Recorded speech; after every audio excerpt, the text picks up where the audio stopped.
प्यार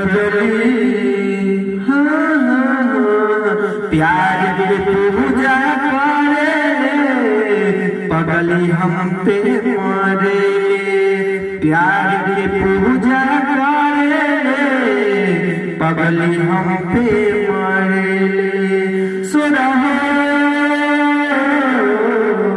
सुरह सिंगार में अकरार में हमके धरे ले, मांग में सिंदूर भरे पगली हम पे मरे, मांग में सिंदूर भरे पगली हम पे मरे।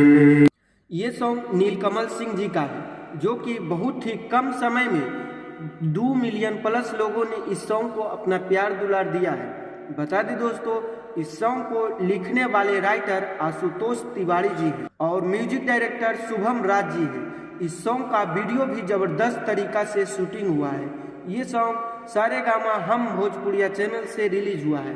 आप लोग इस सॉन्ग को एक बार जरूर सुने और अपना प्यार दुलार जरूर दें। बता दें दोस्तों, इसी प्रकार से भोजपुरिया से रिलेटेड जानकारी पाने के लिए हमारे चैनल को सब्सक्राइब करें और नए नए वीडियो पाने के लिए हमारे चैनल से जुड़े।